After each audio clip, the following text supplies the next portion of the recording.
All right, good afternoon. It is 3 o'clock, and I appreciate you all for joining me today. My name is Lisa Quedno. For those of you who I have not had the chance to meet yet, I am the director that runs girls basketball at the Minnesota State High School League, and I would like to welcome you and thank you for your time joining us today. We will be recording this meeting, so if you do have anything that you'd like to refer back to, it will be posted on your section managers dashboard. And so at this time, I am really glad that I am joined by some colleagues. Laura McIntoon works in our office and will walk through some website things for you. And so Laura, I will let you get started. Great, thanks Lisa, and it's good to see everybody on what feels like more of a spring afternoon than an afternoon to prepare for a basketball tournament. Marissa, if you jump ahead a slide, a reminder that everybody who is running a section tournament should have a tournament personnel dashboard. When you log into the State High School League website, if your only role is as a tournament personnel, that is the dashboard that will come up. If you are also a region secretary and also an AD or perhaps a coach, that dashboard will come up first, and you can toggle between those two dashboards in one of two ways. Way down at the bottom in the blue band, you can go between those dashboards. And new within the last month or so, there's also a link right underneath your name that lets you go from dashboard to dashboard. If you are not seeing a tournament personnel dashboard, please email us at info@mshsl.org and we will get you set up. If you do not see the section tournament that you are assigned to manage, reach out to your region secretary and he or she can do that. This information should roll over from last year. So if you were set to go last year with this section tournament, you're good. However, if you are new to this position, work with us, we'll get you set up and you'll be good to go from here on out. Once you get to that tournament personnel dashboard, a few things that you'll want to find. One is the website help guide. There's a button that you see on this picture. Behind that are a number of one-pagers that give you some directions for the tasks we're going to ask you to do. We'll talk about brackets in a little bit. Behind that button is where the directions are to manage your brackets, for example. Another thing you'll find on your tournament personnel dashboard is a section called Section Tournament Management Resources. You're going to want to move into that winter tournament management documents. And when you click on that, you will find a girls basketball folder. That girls basketball folder that lives behind winter tournament management documents is where Marissa, Lisa, and others in our office are putting all of those resources that you need to run your tournament. These are things that they may also email out to you, but again, in helping you find things all in one place, this is where all of those documents get parked. If there's something that could be helpful here to you and others, let us know that, and we'll build out that resource bank even more. You can also share the link to that folder with anybody else who might be assisting you on your tournament if that's appropriate. And then finally, when you're looking for addresses and contacts of folks who will be involved in your tournament, make sure that you're using the school directory and the coach directory buttons on your dashboard. If you are going page to page out on the public side of the website, you're spending too much energy trying to find those addresses that you can find from those directories. Directories provide information for folks who are logged in. You'll get all of the coaches' information there, as well as all of the information that the coaches have provided. Often they provided a second phone number, and that's found on the directories. That would not be found out on the public side to protect that person. There are 3 tasks that we ask you to do, and we'll look through each of these. They're listed here. The first one we ask you to do is add section event information, and that is the date or dates and venue or venues for basketball. It's generally multiples of your tournament. This populates to a number of places across the website. It shows up on the section tournament page. It shows up on the girls basketball page when you click on the section events button. It shows up on a coach's dashboard as he or she is preparing for their tournament. For many of you, your region secretary may have already entered this information. They have access to this spot on the website late last spring already and may have entered this. So work with them to make sure that this is there and exact so that folks who want to plan for and attend your tournament are ready for that. The second thing we ask you to add is resources for your participants. This might be a handout about game day procedures. This might be something from the venue around parking. These are all those things, again, that you may email out to those folks, but putting them in one place allows those folks to find everything in one place. If you see the little screenshot over on the right-hand side where it says volleyball, these sections on dashboards, yours, coaches, and ADs have 3 sections to them. And you'll find one for each sport and section that you're involved in. Our office fills the left and the right-hand sides with activity resources that are good for the year and are good for the state tournament. You as section folks fill that middle section with section resources, and those get pushed just to those folks that are in your tournament. Again, as we think about our coaches and ADs and their busy worlds that they're in, this then puts everything in one spot for them as they're preparing for the season, for the sections, and then for the state tournament. And then finally, we ask you to start your brackets and then keep them updated as quickly as you can after each game. At this time, as you're preparing for sections, we would ask that you have as much information in there as you are confident is exact. If you still have questions about sites or times, at this point, it's better to have nothing in there or to have a TBD in there than to have something that people are marking on their calendar and then coming back and finding that they're showing up at the wrong place or at the wrong time. Again, as you get closer to that tournament, this will become more full. And then again, adding those scores in as soon as games are over. That assists your teams, that assists your fans who want to know more about each of these games, and that assists us in preparing. Just saves you a lot of chasing and telling people what those are. And again, bracket management, you'll see that button underneath website help guide that'll talk you through your brackets. If you are not seeing a bracket that you believe should be assigned to you, your region secretary is your first reach out for that. Otherwise, info@mshsl.org, and we can get that bracket so that it's available for you also. And then finally, in Tim Layton's absence, as he's out managing some things for our upcoming Hall of Fame today, a few notes just around media and streaming access at your tournament. A reminder that for section events, media requests and streaming requests are at the permission of your region committee. During a regular school year, those are at the discrepancy and decisions of the individual schools. And even though these might be home games for some of your folks, those decisions are still managed by that region committee. So if there are streaming questions, please start with your region secretary on those about if and how things will be streamed. Media attendance, we do provide for you and region secretaries a list of approved statewide media. Most regions choose to use that list as their guide, but again, check with your region secretary. And then again, I would ask you to think about media access at your tournaments. Sometimes venues get very crowded. Media are trying to find a spot. Media are our partners in promoting those games, but they also need to know where and when they can be throughout that event. So again, just that reminder, work with your region secretary on these pieces because this does change as we move toward postseason play. Lisa, I'll throw it back to you with anything else that you want to emphasize that I said, or moving on with basketball.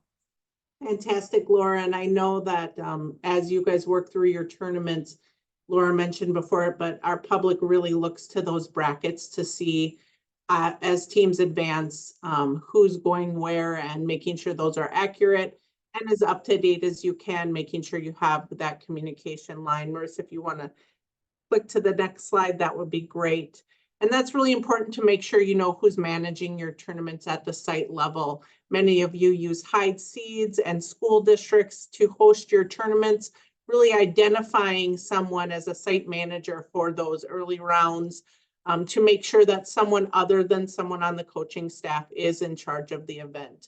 And that would be really important as far as emergency action planning, as well as behavior expectations to identify that local site level manager that reports to you as the tournament manager. And then you are working with the region secretary and the region committees to administer the tournament per region policies.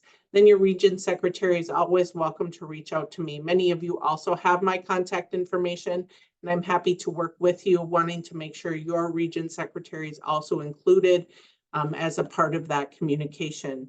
Again, prior to seating, please confirm that all of your teams that are assigned to your section are planning on and allowed to participate in section tournaments. This is something you'll work through your region secretary, and they will work through us. Schools sometimes opt not to participate in a section tournament, so just make sure you're aware of those schools who are not participating.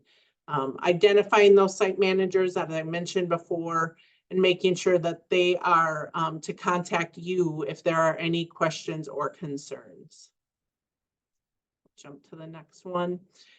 Make sure that that site manager's cell phone number is accurate on the dashboard. Make sure you have an evening or weekend contact for that site manager, and then make sure that your region secretary has given you access to all that tournament personnel information that Laura just shared. One thing we always highlight during our section tournament that's sometimes different for coaches and players than the regular season is that official squad. Really important that we allow 3 coaches on the bench, 1 head coach and 2 assistant coaches. Those coaches need to be certified by the Minnesota State High School League and making sure that they have met all of those CER requirements. We do allow in basketball up to 5 additional team personnel, whether that's a statistician, a doctor, an ATC, or assistant coaches. These people would also need to make sure that they are approved by the school. And obviously our physicians and our ATCs will have credentials. And if you do have ATCs from schools or doctors, that you have that transfer of care for those student athletes. Yours, again, yep, thanks, Marissa. And then your next part of your official squad is those 18 players. 2 student managers, really making sure that those student managers are no one younger than 7th grade. So 7th grade and above for student managers. And then let's talk a little bit about ineligible players. There are some ineligible players that may become eligible after the first game of the section tournament. They must be on that official roster.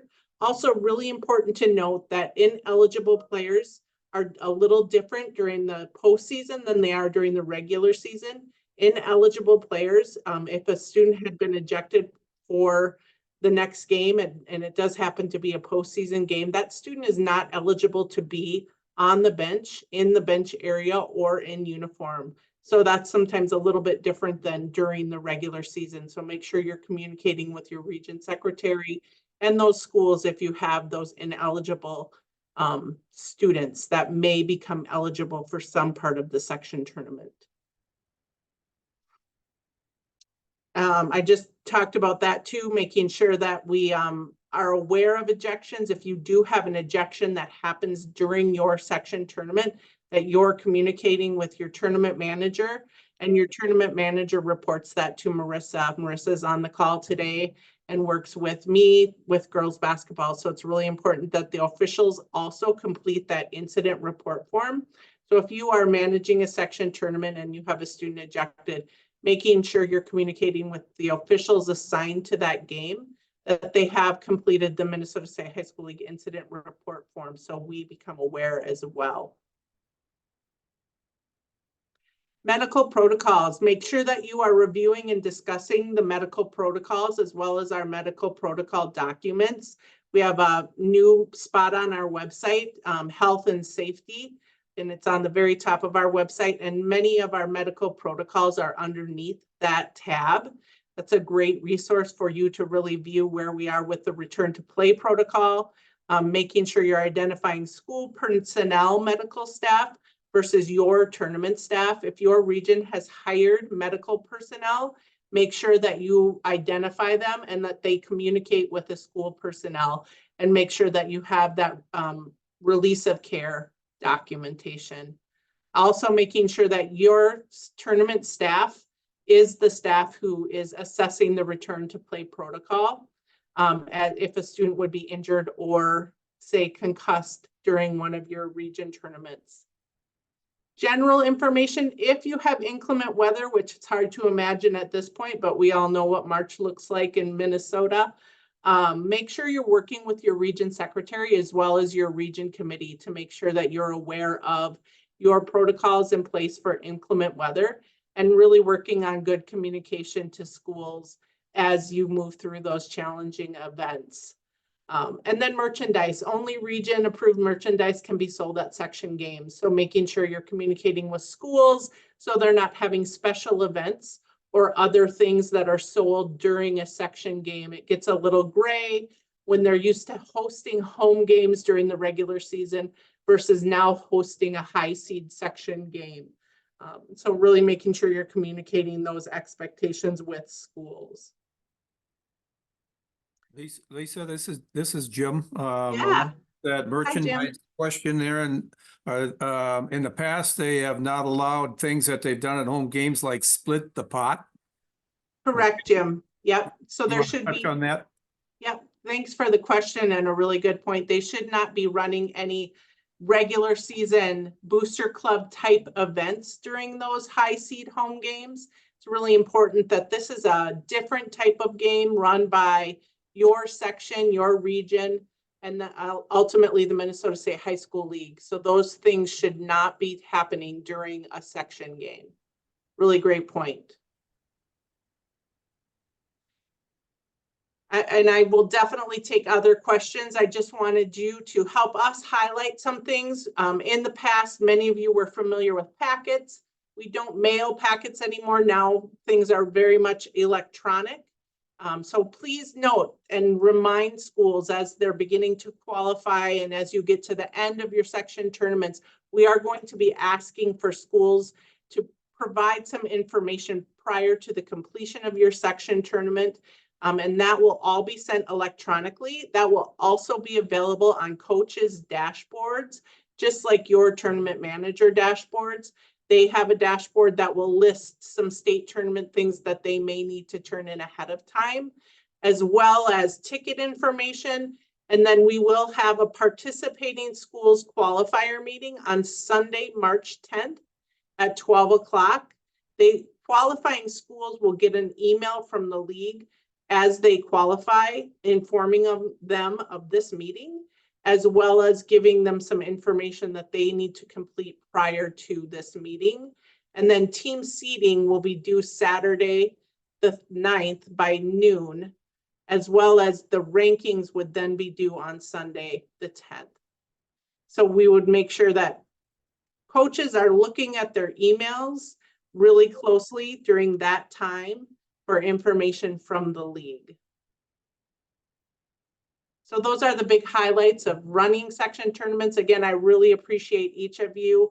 I know it takes time and energy to run these tournaments, and there's lots of questions and lots of new coaches to work through the system. So appreciate that. I will take any questions at this time. And we will also post this video on your tournament manager dashboard when we're done. Lisa, this is Jim again. Can I add a comment about the trophies and plaques and medals? Absolutely. We have, in the past, the companies have made mistakes and sent the wrong ones.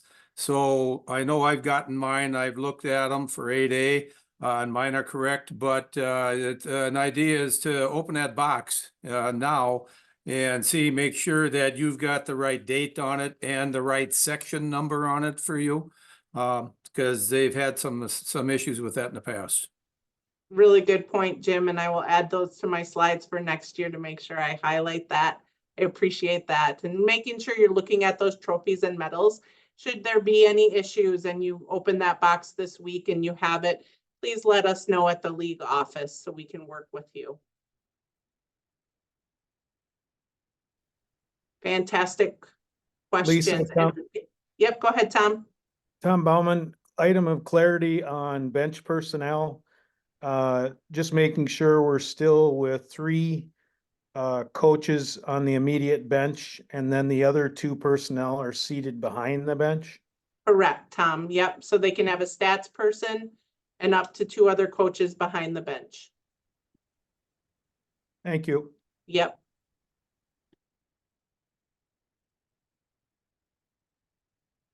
And as you work with your high seeds, Tom, that's a great point. Some folks just have bench seating, right? Like the first row. Work with them to find a way to allow those other folks to be behind so that it doesn't appear that they are sitting in the same row.